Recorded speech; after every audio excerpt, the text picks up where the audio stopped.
बिस्मिल्लाहिर्रहमानिर्रहीम। ये वाला जो लेक्चर है ये है पेल्विक ऑर्गन प्रोलैप्स के बारे में। और ये जो हमारे कोर्स का कैलेंडर है ये तो मैं जल्दी से आगे कर देता हूँ ताकि कोई देख ही ना ले, वरना वो मुझे कहेगा। चलें, ये जो हमारा पेल्विक ऑर्गन प्रोलैप्स है ये जो है ना मैंने देखें, मैं ना कोशिश करता हूँ कि दो बुक्स के गाइडलाइन और ड्यूहस तो मैंने बहुत अच्छी तरह पढ़ी हुई है, और फिर ईबीएम भी तकरीबन 70-80% अब मैंने पढ़ी ली है। शॉज़ गाइनी मैं टॉपिक के हिसाब से पढ़ता हूँ कि क्योंकि शॉज़ गाइनी बस ऐसी मुझे अच्छी लगी क्योंकि इसके अंदर पिक्चर्स बहुत अच्छी दी होती हैं।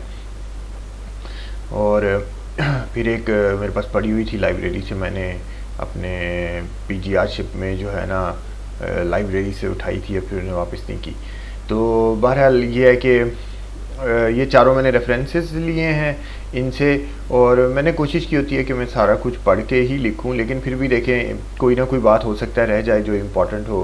तो इसी वजह से मैं हर एक को कहता हूँ कि वो एक बुक भी ज़रूर पढ़े, जैसे ड्यूहर्स्ट या ईबीएम ज़रूर पढ़े, और ताकि अगर कोई चीज़ रह जाए तो एटलीस्ट बैकअप के तौर पे वो कवर हो जाए। चलिए मैं लेक्चर शुरू करता हूँ, मैं कोशिश करूँगा जल्दी ख़त्म हो जाए। एक बात और ये थी कि जब मैंने पीडीएफ अपलोड किया तो फिर एक कैंडिडेट ने मुझे मैसेज किया कि ये तो बहुत छोटा सा पीडीएफ है पेल्विक ऑर्गन प्रोलैप्स का, सर्जरीज़ के अभी आप जैसे मैंने आगे सिर्फ नाम लिखे हुए हैं। देखिए ये ना रिटर्न के लिए है, मैं थ्योरी का कोर्स करा रहा हूँ तो ये थ्योरी के लिए है। ये प्रेजेंटेशन क्लिनिकल के लिए नहीं है या टॉक्स के लिए नहीं है। हर एग्ज़ाम की तैयारी अलग होती है, क्लिनिकल ये थ्योरी की प्रेजेंटेशन है। तो ये थ्योरी की है और पार्ट 2 के कैंडिडेट्स के लिए है। तो सर्जरीज़ के नाम ही वहाँ पे एग्ज़ाम में आते हैं और उसको ही टिक करना होता है। अगर मैं सारी सर्जरीज़ की डिटेल्स लिखूँगा तो फिर बहुत ज़्यादा कन्फ्यूजन हो जाएगी। वो तो बुक में भी लिखी हुई है, आप वहाँ से पढ़ सकते हैं। और थ्योरी में तो उन्होंने डिटेल्स पूछनी भी नहीं, उन्होंने सिर्फ सर्जरी का नाम पूछना है। तो बहरहाल पेल्विक ऑर्गन प्रोलैप्स बेसिकली इसको पॉप भी कहते हैं। POP is a disorder unique to women and describes herniation or downward displacement of one of the pelvic organs, uterus, vaginal apex, bladder and rectum from its normal anatomical position into or beyond vagina. अब ये asymptomatic, ये MCQ आता है। इसका जो option वहाँ पर होता है ना वो 50% बनता होता है, क्योंकि जो शायद ये जब मेरी पास पेपर की बुक में भी आएगा उसकी वजह ये होती है कि बाज़ुकात अगर कुछ ऐसे दिया हो कि 10%, 20%, 50% और 80%, अब आप ये देखें कि आपका वो किसी रेंज में नहीं आ रहा, तो फिर ये होता है कि आप एक आंसर को एक निकालने का तरीका ये भी होता है कि आप इन दोनों को जमा करें 70 और 30 100 और इसको 2 पे डिवाइड करें, यानी कि एवरेज 50%। तो फिर 50% पे टिक कर देते होते हैं कि बहरहाल ये 50% के हिसाब से इसका एक आधा MCQ आता है जो कि मुझे याद था कि एसिम्टोमेटिक प्रोलैप्स कि अगर कोई फीमेल जाती है गायनी वार्ड में और उसका ऐसे बाय चांस एग्जामिनेशन किया जाता है तो 30 to 70% चांस है कि उसको पेल्विक ऑर्गन प्रोलैप्स हो सकता है उसको सिम्टम्स कोई ना हो। तो इसका ये मतलब है कि incidence of basically asymptomatic pelvic prolapse is 30 to 70%, average 50%, symptomatic prolapse 8%, risk of surgery for prolapse 12 to 19%। ये इंसिडेंसेस हैं।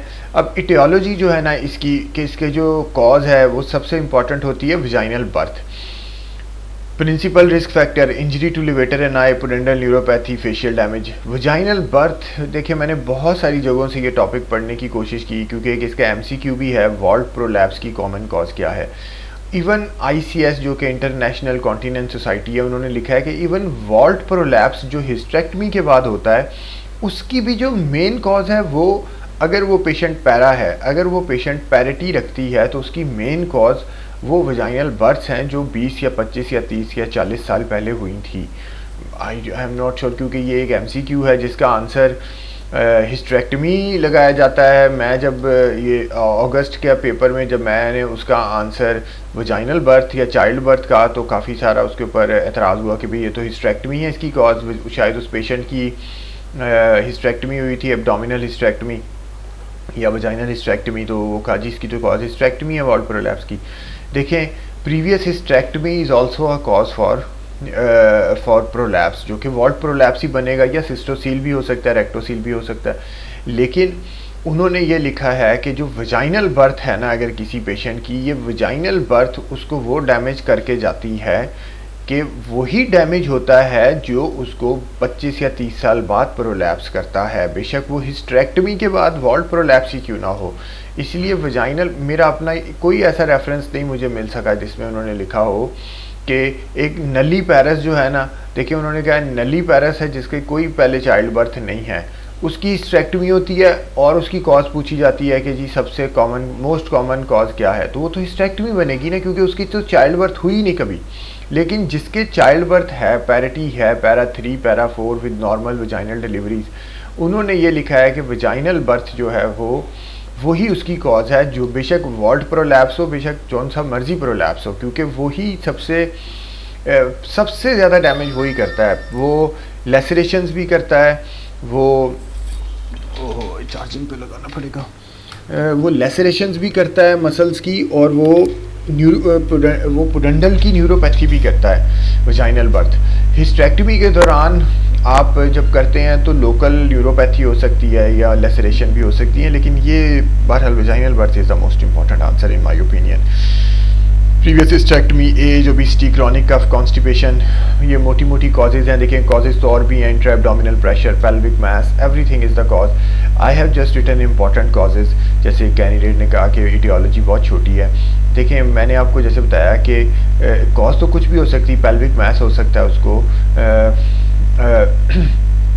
और भी मीन्स उसको कुछ भी, जैसे इंट्रा एब्डोमिनल कोई प्रेशर इंक्रीज कर रहा हो तो वो मीन्स उसकी कॉज बन जाएगा। आई हैव ओनली रिटन दो प्रीवियस इनकॉन्टिनेंस सर्जरी, उस सर्जरी पेल्विक सर्जरी वो भी कॉज है। मैं सिर्फ वो इम्पॉर्टेंट कॉजेज़ लिखता हूँ जो कि याद रखने के लिए कि आपको पता हो, because nobody is gonna ask you in exam that के 6 कॉजेज़ लिखें। They will ask MCQ which will be most probably vaginal birth या प्रीवियस हिस्टेरेक्टमी। अगर क्रॉनिक कफ या कॉन्स्टिपेशन का पेशेंट है तो आप सोचेंगे, ओबेसिटी का पेशेंट है और उसको क्रॉनिक कफ है तो आप सोचेंगे। बाकी तो कॉजेज़ तो बेतहाशा हो सकती हैं, वो लिखने का इतना फ़ायदा नहीं है। कॉमन कॉजेज़ जैसे आप बुक पढ़ रहे हैं तो आप उसमें से भी पढ़ सकते हैं, जो रूटीन की और भी कुछ कॉजेज़ हैं। अब ये हमारा बहरहाल पेल्विक ऑर्गन्स हैं, ये एक मैंने ऐसी जस्ट पिक्चर लगाई थी कि पेल्विक ऑर्गन्स हैं फीमेल के अंदर, ठीक है। तो अब मोस्ट कॉमन जो प्रोलैप्स होता है वो ये होता है कि anterior wall of the vagina, ये जिसको सिस्टोसील भी कहते हैं, वो मोस्ट कॉमन प्रोलैप्स होता है। और फिर ये आगे जो है क्लासिफिकेशन प्रोलैप्स की, यूरिथ्रोसील होता है, मैंने PDF अपलोड किया हुआ है, आप वहाँ से देख सकते हैं। Prolapse of the lower anterior vaginal wall involving the urethra, cystocele. Prolapse of the upper anterior, अब ये यहाँ पर इम्पॉर्टेंट ये है कि लोअर एंटीरियर वजाइनल वॉल यूरिथ्रो होता है और अपर एंटीरियर वजाइनल वॉल सिस्टो होता है, ठीक है। तो अगर ये दोनों हो तो सिस्टो यूरिथ्रोसील होता है। और यूट्रो वजाइनल प्रोलैप्स, जिसमें यूट्रो और जिसमें यूट्रस, सर्विक्स, अपर वजाइना दोनों सारे का प्रोलैप्स हुआ हो। और uterovaginal prolapse, enterocele, prolapse of the upper posterior wall, ये वाले जो है ना बेसिकली ये इंटेरोसील, फिर रेक्टोसील, ये बेसिकली जब ना ये यूवी प्रोलैप्स का क्लिनिकल एग्ज़ाम होता है ना, उसके दौरान में आपने एग्जामिनेशन करते हुए बात देखना होता है कि जी अगर अपर प्रोलैप्स है तो इंटेरोसील होगा पोस्टीरियर वॉल, अगर लोअर पोस्टीरियर वॉल है तो रेक्टोसील होगा। तो ये बहरहाल हमें पता होना चाहिए। और ये फिर एक डायग्राम है जो कि नेटर के मैंने एटलस से लिया है, आप इसमें देख सकते हैं रूटीन की बातें हैं जो पहले लिखी हुई हैं। I just add diagrams just to make it more like I catching, ठीक है। और इसमें आप देख सकते हैं the most common cause is child birth. Everywhere जहाँ पर आप जाएं चाइल्ड बर्थ सबसे पहले नंबर पे लिखा जाता है, बेशक वॉल्ट प्रोलैप्स ही क्यों ना हो।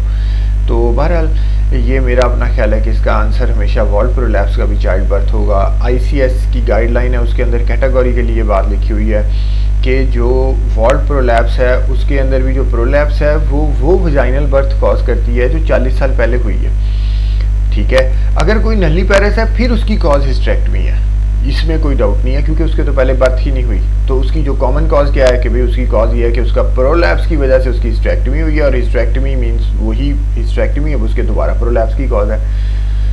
First degree, the lowest part of the prolapse descends half way down the vaginal axis to the introitus. Second degree, the lowest part of the prolapse extends to the level of introitus. ये आगे आ जाएंगे, आप उसमें देख सकते हैं, through the introitus on straining. Third degree, the lowest part of the prolapse extends through the introitus and lies outside the vagina. Procedentia describes a third degree uterine prolapse. अब मेरे ख्याल से ग्रेडिंग के अंदर तो उन्होंने ये 3 ही ग्रेड्स करती हैं। पहले वो 4th डिग्री भी होता था जिसको प्रोसीडेंशिया बोलते थे, कि वो रिप्लेस करने पे भी अंदर नहीं जा रहा, लेकिन अब उन्होंने शायद 3 ही डिग्रीज कर दी हैं कि फर्स्ट, सेकेंड और थर्ड डिग्री ही सिर्फ होते हैं, और उनकी ये डेफिनेशंस है। अब ये हम आगे जाएंगे तो ये वाली एक पिक्चर है, ये शायद रूटीन में तो आपको देखने में ना मिले, ये शॉज गाइनी से मैंने ली है। इसके अंदर बेसिकली ये है कि मुख्तलिफ टाइमिंग्स के ऊपर प्रोलैप्स की मुख्तलिफ क्लासिफिकेशंस रही हैं। जो अब सबसे रिसेंट क्लासिफिकेशन है वो पॉप-क्यू है, और ये इंटरनेशनल कॉन्टिनेंट सोसाइटी और अमेरिकन यूरोगायनाकोलॉजी सोसाइटी इन्होंने मिल के बनाई है। तो सबसे अब ये यूज़ की जाती है, लेकिन एग्ज़ाम के अंदर जब क्लिनिकल एग्ज़ाम होगा then it is better to use Beecham classification. और ये इसलिए भी मैंने ये यहाँ पर लिखा क्योंकि ये जो क्लासिफिकेशंस हैं ये क्लिनिकल एग्ज़ाम के अंदर बाज़-औक़ात वो पूछते हैं कि यूवी प्रोलैप्स को आप कितनी तरह से क्लासीफाई कर सकते हैं। तो ये देखें, पॉर्जीज classification, baton classification, Bisham classification और पॉप-क्यू, 4 क्लासिफिकेशंस पे हम इसको क्लासीफाई कर सकते हैं। यूज़ अब जो की जाती है वो क्वांटिटेटिवली पॉप-क्यू की जाती है, लेकिन ये बड़ी मुश्किल होती है। तो रूटीन में अगर आप एग्ज़ाम दें तो आप क्लिनिकल एग्ज़ाम में यूवी प्रोलैप्स का आता है तो आप कहेंगे कि according to Beecham classification clinical exam में, कि जी जहाँ पे उन्होंने आप पर छोड़ा हुआ, क्योंकि एग्जामिनेशन आप कर रहे हैं ना, आप कहेंगे माई के जो प्रोलैप्स है वो फर्स्ट डिग्री है, सेकंड डिग्री है या थर्ड डिग्री है, क्योंकि बीशम सबसे आसान है।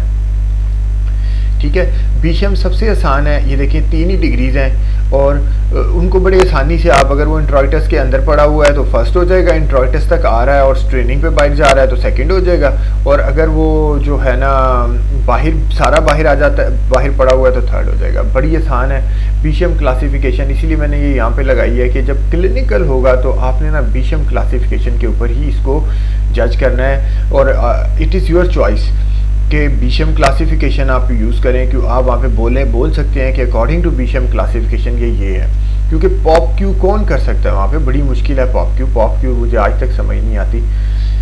तो बहरहाल ये क्लासिफिकेशंस हैं, इनको आप देख सकते हैं कि जो पॉर्जीज क्लासिफिकेशन थी उसमें ये था कि अगर हाइमन इंट्रोइटस तक आ रहा है तो वो फर्स्ट डिग्री है, अगर वो स्ट्रेनिंग पे इंट्रोइटस तक आ रहा है तो वो फर्स्ट डिग्री है, अगर वो स्ट्रेनिंग पर इंट्रोइटस से बाहर आ रहा है तो वो सेकंड डिग्री है, और अगर वो रेस्ट के ऊपर भी बाहर ही पड़ा है तो मीन वो थर्ड डिग्री है। अब बहरहाल ये बीशम से मिलती जुलती क्लासिफिकेशन है, लेकिन अब बीशम यूज़ की जाती है और पॉप-क्यू यूज़ की जाती है। इनको आप देख सकते हैं कि बीशम जो पॉप-क्यू तो हम आगे कर लेंगे। तो बीशम जो क्लासिफिकेशन है, बीशम क्लासिफिकेशन में ये होता है कि उसकी नॉर्मल पोजीशन से लेकर अगर वो इंट्रोइटस तक आ रहा है, प्रोलैप्स इंट्रोइटस से बाहर नहीं है तो वो फर्स्ट डिग्री है।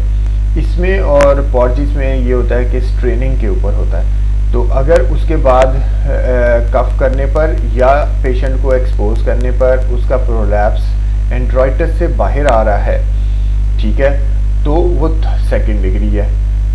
और अगर वो प्रोलैप्स पूरे का पूरा बाहर है और आपको मैनुअली उसको जैसे आप रिड्यूस करते हैं या वो रिड्यूस नहीं हो रहा तो वो थर्ड डिग्री है। पूरे का पूरा बाहर हो, ये पूरा यूट्रस देखें, ये जो यहाँ पर होना चाहिए यूट्रस, यहाँ पर, वो यूट्रस यहाँ पर आया हुआ है, यानी कि देखें पूरा यूट्रस बाहर है, ठीक है। तो और फिर आप उसको रिड्यूस करते हैं या वो रिड्यूस नहीं होता तो वो थर्ड डिग्री में चला जाता है। और ये बीशम क्लासिफिकेशन है। पॉप-क्यू हम आगे कर लेंगे। बहरहाल पॉप-क्यू में भी ये होता है कि अगर वो 1 सेंटीमीटर इंट्रोइटस के अंदर तक आया हुआ है तो फर्स्ट है, अगर वो 1 सेंटीमीटर से लेके 1 सेंटीमीटर बाहर तक आया हुआ है तो 2 है, अगर वो मोर देन 1 सेंटीमीटर है तो वो 3 है, और अगर वो पूरे का पूरा बाहर पड़ा हुआ है तो 4 है, ठीक है। ये प्रोलैप्स थोड़ा सा मुश्किल है। ये बेसिकली जब क्लिनिकल हम करेंगे ना, क्लिनिकल के टाइम पे मैंने बड़ा अच्छा प्रोलैप्स किया हुआ था, तो बहरहाल मुझे तो फिर 4-5 दिन में भूल जाता है। तो अब इसके सिम्टम्स क्या होते हैं? Something coming out of vagina. ये एज सच कोई थ्योरी के एग्ज़ाम के पॉइंट ऑफ व्यू से ये इम्पॉर्टेंट इतनी नहीं है, ठीक है। ये सिर्फ मैंने क्योंकि POP का लेक्चर बनाने के लिए you have to add all these things just to make an understanding. तो अभी क्योंकि हमारा थ्योरी का एग्ज़ाम है, तो आप इनके चक्करों में अगर नहीं भी पढ़ेंगे, सिर्फ POP-Q, क्योंकि POP-Q में से एक MCQ आता है, 1 या 2 MCQ आते हैं, अगर वही कर लेंगे तो मोर देन एनफ है फिर। लेकिन क्लिनिकल में आपको ये करनी पड़ेगी। क्लिनिकल में जब आप जाएंगे तो ये आपको करनी पड़ेंगी। उस टाइम पे मैंने बड़ी अच्छी की हुई थी, अब तो मुझे भूल गई। Symptoms: something coming out of vagina. Most common symptom: urinary incontinence, hesitancy, incontinence of flatus, fecal urgency। फिर ये कुछ कॉमन सिम्टम्स हैं, ये भी शॉज गाइनी से लिए हुए मैंने। आप देखें वजाइनल सिम्टम्स, यूरिनरी और बाउल सिम्टम्स उसने बहुत अच्छे तरीके से एक्सप्लेन किया हुआ है। यहाँ पर साइड पे तो मैं इसलिए लिखता होता हूँ कि जो मेरी नज़र में बड़े रूटीन के कॉमन होते हैं तो मैं उनको साइड पे लिख देता हूँ। अब examination women are generally examined in the left lateral position using a sim speculum, although digital examination when standing allows more accurate assessment of the degree of urogenital prolapse and in particular vaginal wall spot. An abdominal examination should also be performed to exclude the presence of an abdominal pelvic tumor that may be responsible for the vaginal findings. Differential diagnosis include vaginal cyst, pedunculated fibroid polyp, urethral diverticulum and chronic uterine inversion। अब ये position होती है, ये आप देखें, ये left lateral है। Exam में भी ऐसी ही पोजीशन के साथ आपने मींस सुपाइन में भी और लेफ्ट लेटरल दोनों में आपने एग्जामिनेशन करना होता है, ठीक है। ये देखें, ये वाली पोजीशन होती है। और फिर मैनेजमेंट देखें हमेशा कंजर्वेटिव होती है। कंजर्वेटिव और सर्जिकल दोनों ऑप्शंस होती हैं। कंजर्वेटिव के अंदर आप पेशेंट को पेल्विक फ्लोर एक्सरसाइजेज जो कि कीगल एक्सरसाइजेज होती हैं, क्योंकि मैंने इसका भी PDF अपलोड किया हुआ है तो डिटेल्स आप वहाँ से पढ़ सकते हैं। देखिए ये जो एक्सरसाइजेज होती हैं ना, हमेशा इनका एक रेंज लिखी होती है 5 to 10, 3 contractions for 5 to 10 seconds, इस तरह करके ना। तो एज सच उसमें इतना परेशान होने की ज़रूरत नहीं होती कि जी पहले कहीं पे ऐसे लिखा है कहीं पे वैसे। ये MCQs नहीं होते, ये तो हर बुक अपने हिसाब से एक लिख देती है कि जी इतनी सेकंड्स के लिए करनी चाहिए, 30 सेकंड्स के लिए या 10 सेकंड्स के लिए, ठीक है। बहरहाल important thing is that you have to contract the pelvic muscles. Patient खड़े हुए भी वेट कर रही है, कुछ भी पेशेंट ये एक्सरसाइज इजीली कर सकती है। इसी तरह स्ट्रेनिंग नहीं करना, अगर वॉशरूम में आप जाते हैं, वेट लूज़ करना है, कीगल एक्सरसाइजेज करनी है, आप पैसरीज यूज़ कर सकते हैं। फिर अब ये यहाँ पर मैंने मुख्तलिफ पैसरीज दी हैं just to show you people के।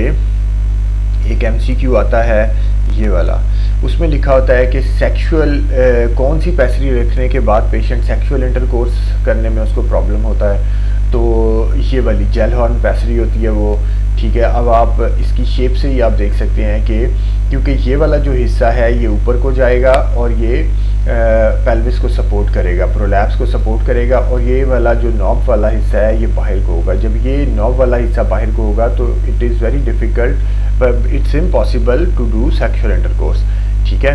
तो ये वाला एक MCQ आता है। जेल हॉर्न उसके अंदर होता है कि कौन सी पैसरी है जिसको रखने से मींस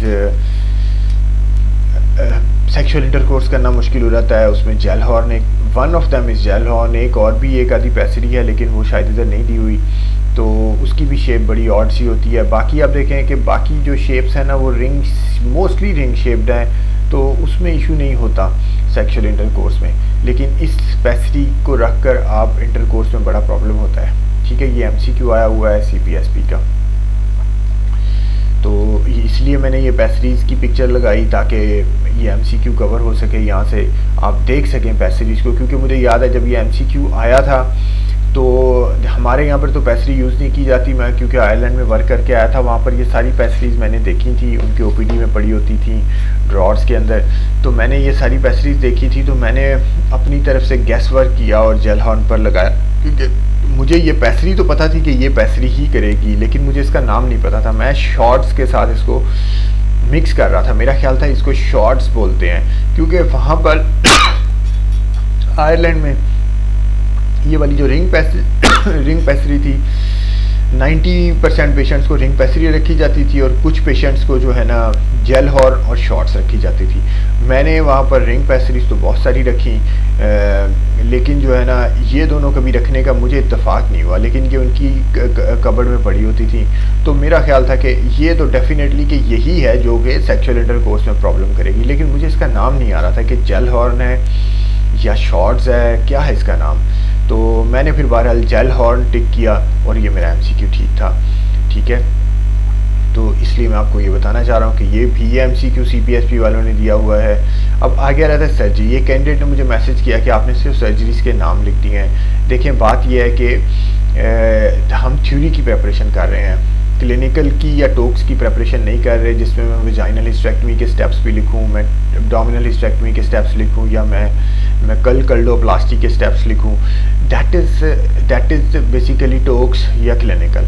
तो हम थ्योरी की तैयारी कर रहे हैं, थ्योरी की तैयारी करेंगे, फिर टोक्स की तैयारी करेंगे, फिर क्लिनिकल की तैयारी करेंगे स्टेप बाय स्टेप, क्योंकि there is no need for to confuse yourself by in learning the steps of culdoplasty या जनाब वेजाइनल हिस्टेक्टमी के स्टेप्स याद करें, थ्योरी में नहीं आने वो। तो मैंने फिर ये किया कि मैंने सारी जो सर्जरीज या मोस्टली जो एमसीक्यूज आते हैं उनकी मैंने एक छोटा सा ये बनाया है। ये सारे का सारा बहुत इंपॉर्टेंट है। रेड वाले तो डेफिनेटली मुझे याद हैं कि एमसीक्यूज आए हुए हैं, और जो ब्लैक हैं वो भी एमसीक्यूज हैं। तो ये पूरे का पूरा चार्ट इसलिए मैंने बनाया ताकि आपको एक जगह पर अवेलेबल हो। अब इसमें जो इम्पोर्टेंट बात यह है कि जब भी यूट्रोवेजाइनल प्रोलैप्स का लफ्ज़ आएगा you have to do VH, और पेशेंट मींस नीचे ऑप्शंस के अंदर वेजाइनल हिस्टेक्टमी या मींस के पेशेंट का यूट्रस रिमूव करना है, तो you have to choose vaginal hysterectomy plus anterior and posterior repair.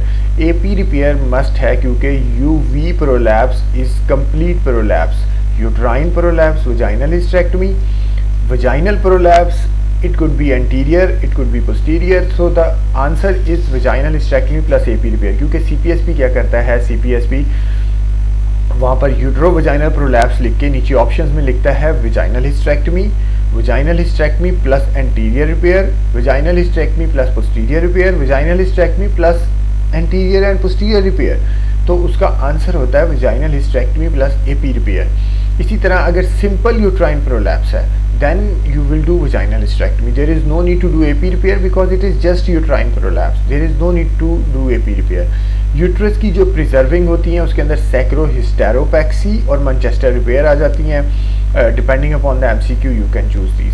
Cystocele anterior repair, rectocele posterior repair. Vault की जो प्रोलैप्स है सैक्रोकोल्पोपैक्सी या सैक्रोस्पाइनस फिक्सेशन की जाती है। ये मैं आगे एक्सप्लेन करूंगा, ये बड़े इंपॉर्टेंट है। इनमें से हमेशा 1 या 2 MCQs आते हैं कि कौन सी रिपेयर कब की जाएगी। Prolapse with frail and no sexual desire colpocleisis, इसको लीफोट आई थिंक लीफोट रिपेयर भी कहते हैं, इसको लीफोट भी कहते हैं, जिसमें वजाइना क्लोज कर दिया जाता है, सिर्फ यूरिथ्रल ओपनिंग रखी जाती है। ठीक है, वजाइना को क्लोज कर दिया जाता है क्योंकि patient has no desire for sexual intercourse and we can not do very big और prolong surgery under GA। Patient बहुत फ्रेल है, मेडिकल इलनेसेस हैं। अब vault prolapse with overt SUI। Overt SUI का मतलब ये है कि एक पेशेंट आई है जिसको वॉल्ट का प्रोलैप्स है और साथ उसको यूरिनरी स्ट्रेस इनकॉन्टिनेंस भी है जो कि डॉक्यूमेंटेड है। ठीक है, तो उसका हम करते हैं स्लिंग ऑपरेशन और सैक्रोकोल्पोपैक्सी।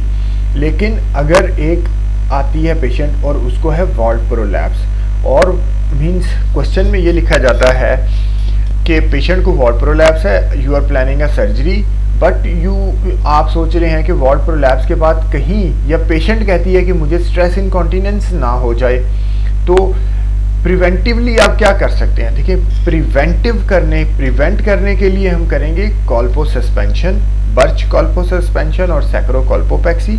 लेकिन जो ऑलरेडी हो गई है स्ट्रेस इनकॉन्टिनेंस, उसके लिए हम करेंगे स्लिंग ऑपरेशन और सैक्रोकोल्पोपैक्सी। ये MCQs आते हैं, ये सारे CPSP के MCQs हैं, मुख्तलिफ तरीक़ों से आते हैं, जिनमें ये तो बहुत ही कॉमन है कि uterovaginal prolapse VH plus AP repair answer है। उसका आंसर VH नहीं है, उसका आंसर ये दोनों है, VH प्लस AP रिपेयर। ठीक है, वॉल्ट प्रोलैप्स जो है उसका आंसर सैक्रोकोल्पोपैक्सी सैक्रोस्पाइनस है, depending upon what you want to do. तो अब उसके अंदर ये है कि वॉल्ट प्रोलैप्स, अब ये आगे वॉल्ट प्रोलैप्स है। ये वॉल्ट प्रोलैप्स की गाइडलाइन जो है वो वहाँ से मैंने लिया है। ये आप देख सकते हैं कि ये हिस्टेरेक्टमी हुई है और ये वॉल्ट वेजाइनल कफ है, ये वॉल्ट प्रोलैप्स हुआ है पेशेंट को, ठीक है। तो ये ब्लैडर है, ये रेक्टम है पीछे। अब अगर तो क्वेश्चन ऐसे आए, what you can do during vaginal hysterectomy to prevent vault prolapse, तो उसके अंदर हम कर सकते हैं McCall culdoplasty. This is the preventive technique. इसमें ये होता है McCall culdoplasty at the time of vaginal hysterectomy is effective in preventing subsequent post hysterectomy vault prolapse, suturing the cardinal and uterosacral ligaments to the vaginal cuff at the time of hysterectomy is effective in preventing the post-hysterectomy wart prolapse following abdominal or vaginal और sacrospinous fixation at the time of vaginal hysterectomy। ये सारे जो methods हैं ना, ये तीनों methods हम करके प्रिवेंट कर सकते हैं, यानी कि अभी हुई नहीं है, ठीक है, अभी हुई नहीं है और हमने प्रिवेंट करनी है वॉल्ट प्रोलैप्स। तो हम ये वाले तीनों मेथड, जिसमें मेकल कल्डोप्लास्टी जिसमें यूट्रोसैक्रल लिगामेंट्स के साथ आई थिंक स्टिच कर देते हैं, वो इम्पॉर्टेंट है कि उसका बाजुकात एक आधा एमसीक्यू आता है कि प्रिवेंट कैसे की जाती है, तो उसमें मेकल कल्डोप्लास्टी उसका आंसर होता है। मेकल कल्डोप्लास्टी ये होती है, आई हैव पर्सनली अगर मैं आपको बताऊं तो I have never seen this procedure. पता नहीं वो उसी जो वजाइनल हिस्टेरेक्टमी है ना उसके दौरान ही मीन्स वो इसको कर देते हैं कि इंडिपेंडेंट इंडिविजुअली, कि अगर कोई आप मुझे कहें कि जी ये अलहदा से मेकल कल्डोप्लास्टी हो रही है, कि मुझे तो नहीं पता, वो जो वजाइनल हिस्टेरेक्टमी है उसके दौरान अपने आप ही हो जाती है मेकल कल्डोप्लास्टी, ठीक है। मैं वजाइनल हिस्टेरेक्टमी मुझे भी आती है, मैं बहुत एक्सपर्ट तो नहीं हूँ but I have done 4-5 times. तो उसमें मुझे लगता है जो हम लास्ट लेते हैं ना वॉल्ट के स्टिचेस, तो वो जिस तरह हम स्टिच ले रहे होते हैं कि ये भी हमने साथ करना है, तो उसी में ही यूट्रोसैक्रल लिगामेंट साथ अटैच हो जाता होगा। क्योंकि एज सच मैं आपको ये कहूँ कि मैं वजाइनल हिस्टेरेक्टमी करते हुए आइडेंटिफाई कर लूँ कि ये एब्डोमिनल हिस्टेरेक्टमी में तो देखें या सिजेरियन में यूट्रोसैक्रल लिगामेंट मुझे तो मिल जाता है। मिल जाने से मुराद वो बैक साइड पे पीओडी के पास आप जब यूट्रस को आगे करेंगे पीछे यूट्रोसैक्रल लिगामेंट है। लेकिन ये वजाइनल हिस्टेरेक्टमी करते हुए ना, क्योंकि मैंने 4 से 5 दफ़ा खुद की है और इसके अलावा असिस्ट कराई हैं, तो एज सच के मैं यूट्रोसैक्रल लिगामेंट को to be very true and honest कि मैं आइडेंटिफाई कर सकूं वजाइनल ओपनिंग के थ्रू कि भाई ये बड़ा हुआ यूट्रोसैक्रल। बहरहाल ये इस पे मैं वर्कआउट करूंगा कि मैं उसको अपने लिए मीन वर्कआउट करूंगा। बहरहाल अभी वजाइनल हिस्टेरेक्टमी में मैं कोई बहुत एक्सपर्ट नहीं हूँ, लेकिन I know how to do it. I can do simple vaginal hysterectomy, not big complicated और इस तरह करके ना। बहरहाल the first external suture is placed through the full thickness of the posterior vaginal wall and incorporates the posterior peritoneum and uterus। देखें ये वही वाली बात है जो मैं कह रहा हूँ कि ये जो suture हम लेते हैं जो कि हम उसको क्लोज कर रहे होते हैं, तो उसमें यूट्रोसैक्रल लिगामेंट साथ हम टाई कर देते हैं। Progressive left to right bites are then taken serially through the rectal serosa to reach the opposite uterosacral ligament. Finally, the suture enters the opposite uterosacral ligament, pass through the posterior peritoneum and exits through the full vaginal wall thickness to re-enter the vagina। बस जी ये पढ़ ही लेते हैं हम, ठीक है। क्योंकि अभी जो है ना वजाइनल हिस्टेरेक्टमी में क्या बोलते हैं, वो जो एनाटमी में बोलते थे कि जो आइडेंटिफिकेशन है ना वो I will work out on that, ठीक है। लेकिन आप लोगों को बताने के लिए कि मेकल कल्डोप्लास्टी ये होती है कि हम यूट्रोसैक्रल लिगामेंट के साथ ना वजाइनल कफ को बांध देते हैं ताकि जो है ना प्रोलैप्स ना हो। इसको मेकल कल्डोप्लास्टी कहते हैं। इसका एमसीक्यू आ जाता है क्योंकि सैक्रोस्पाइनस मोस्टली वॉल्ट प्रोलैप्स होने के बाद जब हम करते हैं तो वो वाला एमसीक्यू आता है। और suturing the cardinal and uterosacral ligaments to the vaginal cuff, ये भी मोर और लेस देखें वही बन जाएगा मेकल कल्डोप्लास्टी की तरह ही। तो मेकल कल्डोप्लास्टी करते हैं प्रिवेंशन के लिए, ये एमसीक्यू आता है। मैनेजमेंट के अंदर हम करते हैं एब्डोमिनल सैक्रोकोल्पोपेक्सी और सैक्रोस्पाइनस फिक्सेशन। अब इसमें ये होता है कि हम एब्डोमिनल भी कर सकते हैं, हम लेप्रोस्कोपी सैक्रोकोल्पोपेक्सी भी कर सकते हैं। सैक्रोस्पाइनस फिक्सेशन वजाइनली होती है, एब्डोमिनली होती है। तो इसके अंदर आप ये देखें कि एमसीक्यू बाजुकात आता है कि पेशेंट को डिस्पेरोनिया भी है तो आप कौन सी करेंगे, पेशेंट चाहता है कि रिकरेंस ना हो तो आप कौन सी करेंगे, पेशेंट को पोस्ट ऑपरेटिव पेशेंट चाहता है कि स्ट्रेस इनकॉन्टिनेंस ना हो तो आप कौन सी करेंगे। इस तरह की बातें जब लिखी होती हैं तो एमसीक्यू का आंसर बदल जाता है। तो इसके लिए इम्पॉर्टेंट है कि हमें पता हो कि एब्डोमिनल सैक्रोकॉल्पोपेक्सी की कॉम्प्लिकेशंस क्या हैं और सैक्रोस्पाइनस की कॉम्प्लिकेशंस क्या हैं, क्योंकि होती तो कुछ पेशेंट्स को हैं, लेकिन क्या हैं कॉमन कॉम्प्लिकेशंस क्या हैं। अब एब्डोमिनल सैक्रोपेक्सी पहले करते हैं क्योंकि कॉमनली यही की जाती है। Women should be aware that both abdominal sacrocolpopexy and sacrospinous fixation are effective treatments for primary post-hysterectomy valve prolapse. Abdominal sacrocolpopexy is associated with significant lower rates of recurrent valve prolapse, number 1, dyspareunia, number 2, and post-operative stress incontinence, number 3. When compared with SSF, however, this is not reflected in significant lower reoperation rates or high patient satisfaction. देखिए recurrent vault prolapse कम होगा abdominal sacrocolpopexy से, dyspareunia कम होगा, post operative stress urinary incontinence कम होगा। ठीक है, SSF sacrospinous fixation is associated with early recovery compared with abdominal sacrocolpopexy.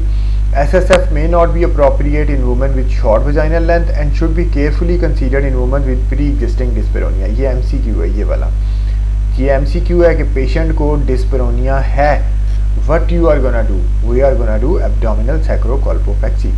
Patient को डर है कि पोस्ट ऑपरेटिव स्ट्रेस इनकॉन्टिनेंस ना हो जाए, what you are gonna do, we are gonna do abdominal sacrocolpopexy. ठीक है, ये जो इसीलिए मैंने ये काट के गाइडलाइन से लगाया है कि ये पूरा पैराग्राफ एक MCQ है। ठीक है, और ये आपने इस पैराग्राफ के अंदर जो डिफ्रेंशिएट हैं, इन अदर वर्ड्स ये है कि जो एब्डोमिनल सैक्रोकॉल्पोपेक्सी है वो ज़्यादा सेफ है। सेफ से मुराद ये है कि उसकी शायद सैक्रोस्पाइनस करना आसान है, लेकिन एब्डोमिनल सैक्रोकॉल्पोपेक्सी की लेस मॉर्बिडिटी है, पोस्ट ऑपरेटिव स्ट्रेस इनकॉन्टिनेंस नहीं होता, डिस्पेरोनिया नहीं होता, वॉल्व प्रोलैप्स नहीं होता, रिकरेंट। अब लेप्रोस्कोपी और रोबोटिक ये भी दोनों चल रही हैं। 12 लेप्रोस्कोपी आई थिंक अब हो गई है, मार्केट में आना शुरू हो गई है। मार्केट में मेरी मुराद ये है कि वो लेप्रोस्कोपी की जाने लग पड़ी है, रोबोटिक तो अभी रिसर्च बेस्ड है। अब ये देखें ये है सैक्रोकॉल्पोपेक्सी, ये वाली पिक्चर के ये देखें हमारी वॉल्ट है, ये वाली हमारी वॉल्ट है, ये मैश लगाई जाती है, उसकी वॉल्ट को पकड़कर उसको सैक्रम के साथ अटैच कर दिया जाता है, स्टिच कर दिया जाता है। This is सैक्रोकॉल्पोपेक्सी।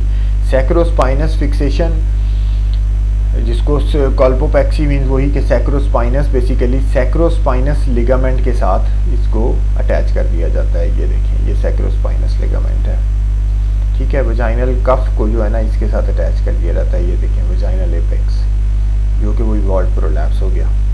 ठीक है, तो ये सैक्रोस्पाइनस है।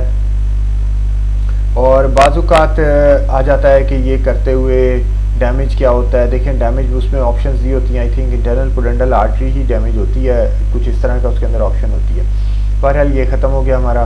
तो यही जो इसमें मोस्ट इम्पॉर्टेंट चीज़ है वो ये पैराग्राफ है, ये पैराग्राफ। ठीक है, ये पैराग्राफ है जो मैंने आपको बताया, इन दोनों को डिफ्रेंशिएट कर रहा है। और फिर ये वाला है जो टेबल, इसमें से ज़रूर एक या 2 MCQs आते हैं मुख्तलिफ तरीक़ों से। ठीक है, आई होप इससे कवर हो जाएगा पेल्विक ऑर्गन प्रोलैप्स। और अब मैं नेक्स्ट POPQ अपलोड करता हूँ इंशाल्लाह।